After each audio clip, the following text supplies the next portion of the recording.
Yo, what's going on, guys? Mush back at it with another video. Want to go over a huge free Steam title that has been revealed.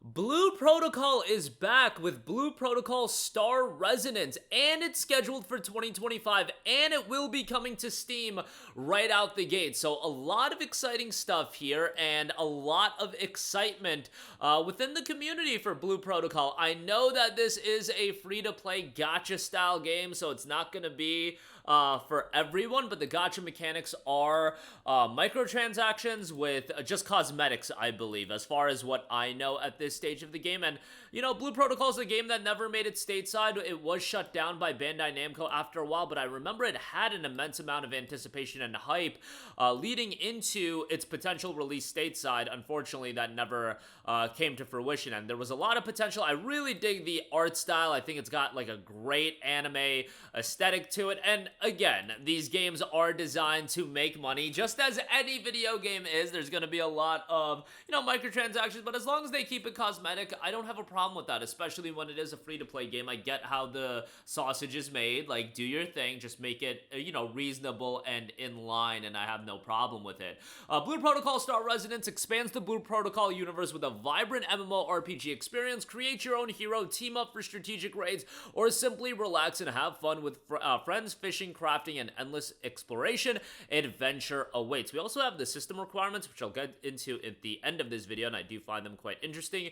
Welcome to Ragnas. Begin your MMORPG adventure in an anime-styled fantasy world. Explore the open world. Magna is the vast land full of wonder. Mine rare crystals, gather mystical herbs and mushrooms, or stumble into sudden monster stampedes between battles. Lose yourself in breathtaking vistas as well.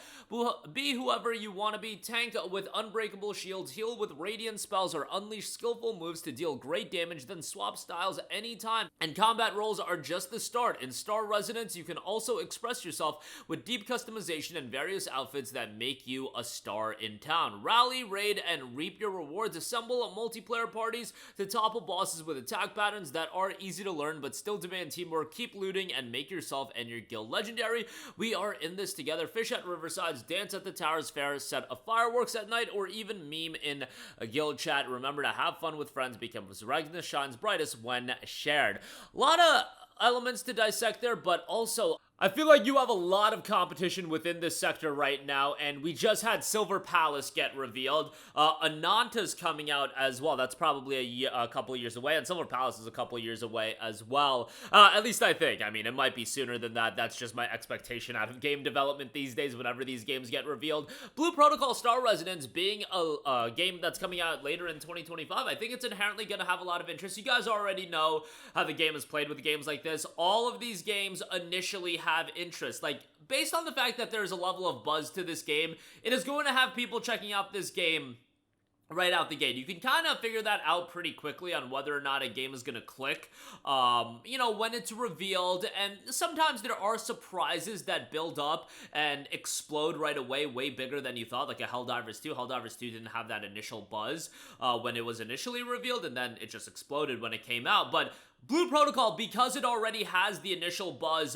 off the reveal with Star Resonance, by the time you get to the release, unless they completely kill the hype somehow, which that would be pretty difficult to do, it is going to have a level of interest that is going to be healthy. However, sustainability is the name of the game, and it's going to be, where is this game at 4 weeks from release, 6 weeks from release, 8 weeks from release? Even a Marvel Rivals, it peaked at, what, north of 500,000 concurrent players, and now it's down to like 100k concurrent players on Steam. Guess what? That's a really healthy number to be at, and that makes it one of the most successful live service games. If Blue Protocol peaks at, let's say, 300,000 players when it comes out, and it settles at 50,000 or 60,000 concurrent players, that's successful. That is very successful. Now, it can peak at 300,000 players, but if it settles at 9,000 concurrent players, like look at First Descendant and what's happened with that. First Descendant's still around, still making money, but that wouldn't be as successful, obviously. So we'll see where this game turns out, but I do think it's going to do fairly well right out the gate. And thank the high heavens for a Steam release right off the bat as well. I get it.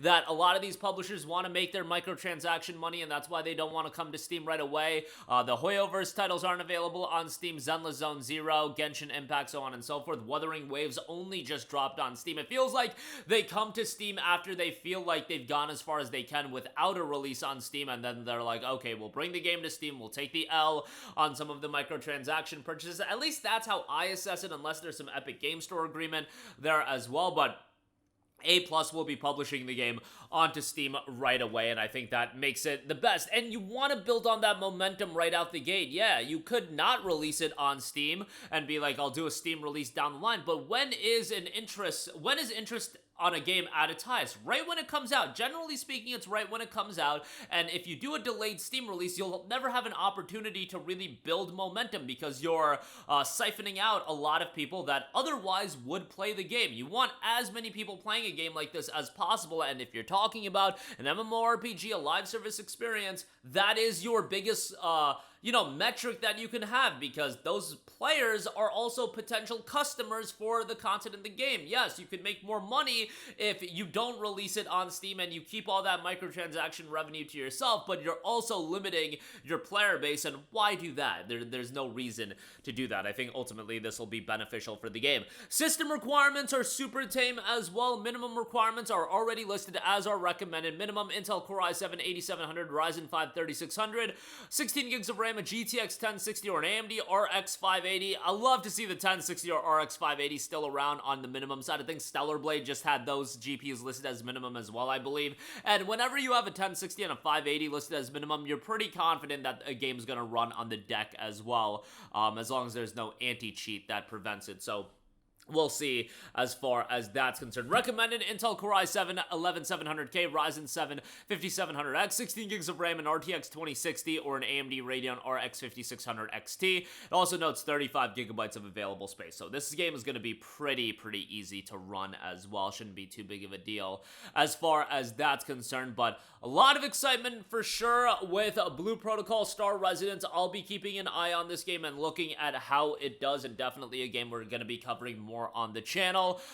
You guys know me. I like my anime aesthetics. I like my weeb games, and this is going to be a game that's more so up my alley. You know, I'm not a big Hoyoverse guy. I'm not a big MMORPG guy. Microtransactions, all that kind of stuff. But, I mean, who is big on microtransactions? Who's like, oh my god, this game has microtransactions, let me go buy it. I'm sure there's people like that out there, but, these live service MMOs aren't usually my cup of tea, but aesthetically, I definitely am gravitating towards this game, and definitely will be one I at least give a shot to. And these days, I always talk about games that are worthwhile to play while you're listening to a podcast or watching something, and games like MMOs fit that criteria perfectly. But that'll do it for me. Let me know your thoughts in the comment section down below. As always, thanks for watching, and I will catch you guys in the next one. Peace out.